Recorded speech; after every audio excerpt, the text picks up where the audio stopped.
Hey everyone and welcome to my Wwise implementation Showreel on MAHI Light of Na Bohr, a game made in collaboration with ArtFX.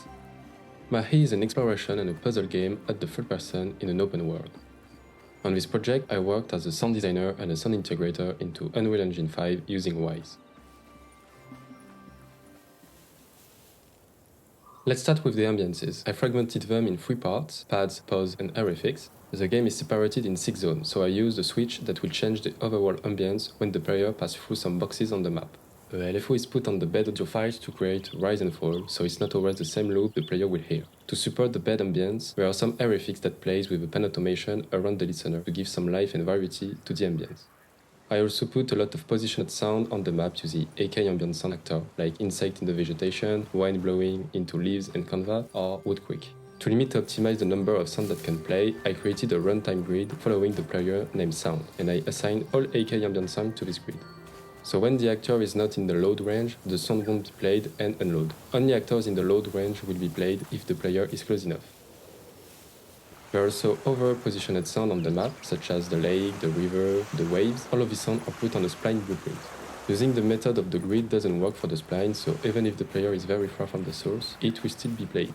This time, I use the data layers that allows to load and unload blueprint when we pass through trigger boxes. For example, at the beginning of the game, all sounds on the spline are unloaded so they don't play.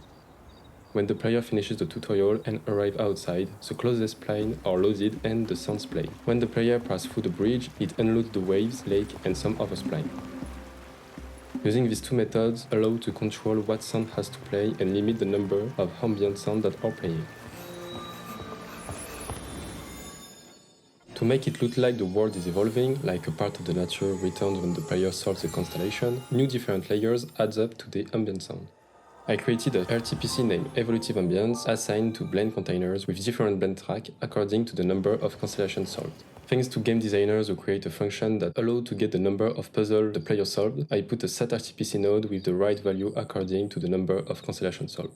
For example, the desert insect has only 1 layer when the player didn't solve a constellation, 3 layers when 1 constellation is solved, 5 layers for 2 constellations, and finally 7 layers when all constellations are solved.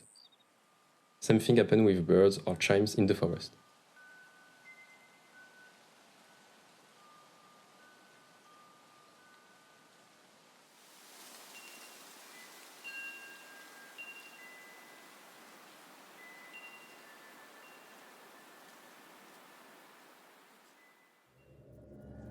One more time, to limit the number of sound playing, corrupted area sounds are set to multiple positions.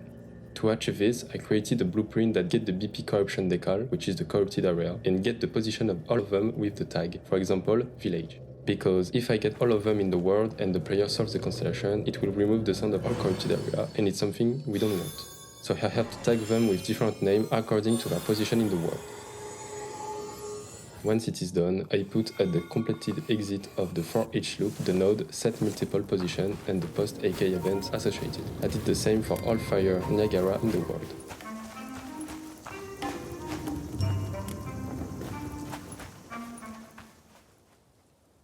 A sphere hung to the capsule component detects if the player collides with the mesh of a bush, wheat, grass or a tree branch. These meshes have a physical material assigned to them, and I attribute the right switch values to the corresponding physical material in a map. If the player collides with one of these foliage, it will play the associated sound. Depending on the player speed, the volume varies.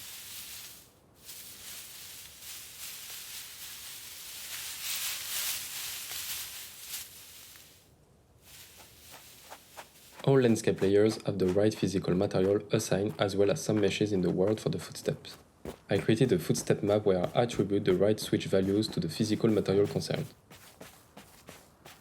I created an anim notify blueprint attached to the player, and I used a line traced by Chenet that looking at the ground to see what type of physical material the player hit. Something that is important is that I use an attached point name where I refer the name of the bone where the sound should be played. So if the right foot is on the grass, it will play the grass footstep sound. And if the next footstep, which is the left footstep, is on the dirt, it will play the dirt footstep sound, which makes everything immersive and coherent. At a specific place in the world, there are 2 much sounds that play in the same time, and one of them is behind a wall, but using the Wwise occlusion system didn't really work that great for this purpose. So I created a blueprint that will occlude the sound just for the watermill, like that it won't interfere with the other sound. So what's going on in this blueprint? I get back the position of the source location and the listener location, then get back the distance between these two vectors. Once it's done, if the listener is within 20 meters of the source, there will be a multi-line trace for object that detects if there is an object or more containing the occlusion audio object type between the listener and the source. If yes, it gets back the number of hits it does and occlude the sound according to the number of hits, and thanks to an RTPC attached to the watermill sound on wires that vary the volume and the low pass.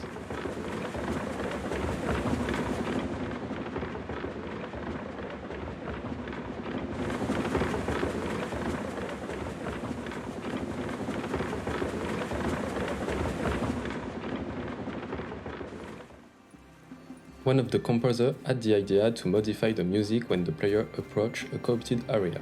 The first time, I took the same approach as the occlusion blueprint by getting back the position of the corruption blueprint and the player position, but the problem was it took the center of a corrupted area circle. So if the corrupted area was too big, it won't modify the music.